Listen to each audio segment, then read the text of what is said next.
I think anybody who has clients sometimes has client issues. Right. Yeah. Yeah. Right. So sometimes my job is to encourage her to work out her mice. Like, well, what's going on? Well, I feel drained and I feel stressed. And I'm like, well, is this person trainable?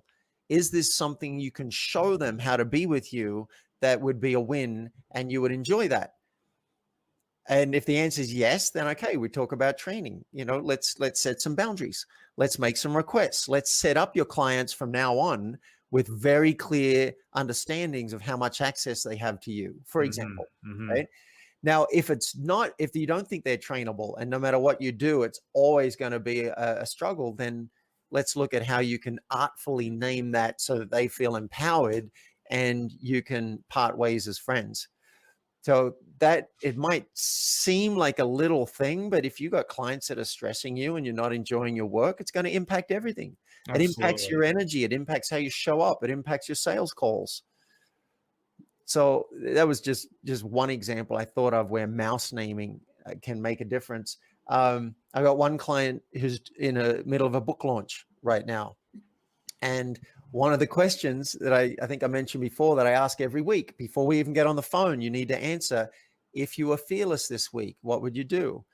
And he had, well, there are 10 affiliates that I'd like to approach. And there's one really big one. And I don't, he'd already said no, but if I was fearless, I'd probably go and hit him up again.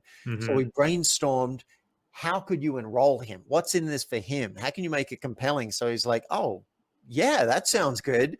We brainstormed a few things. He went back and he said the guy said no again, and then came back to him a week later and said, you know what? I mean, thinking about this, I think this could be really cool. So that took courage for him, and it took transparency. He had to show himself, I have a desire to work with you and to do this with you. Are you willing? That it's a little scary. Yeah. Reveal yourself to the world. Apparently, Meissner, the acting teacher.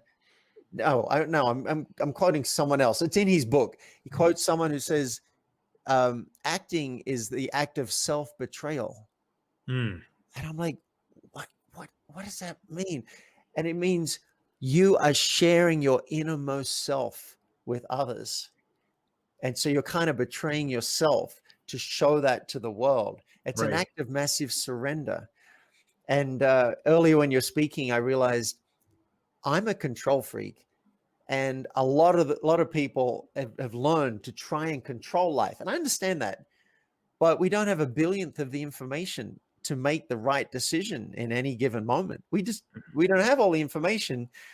So it takes an act of surrender and faith to say, I am going to reveal myself to you and I'm going to take a risk. And the universe, you can do what you want with that. And I trust that that's going to lead somewhere good. It Mhm. really is an act of faith, Mhm. particularly after a lifetime of the opposite.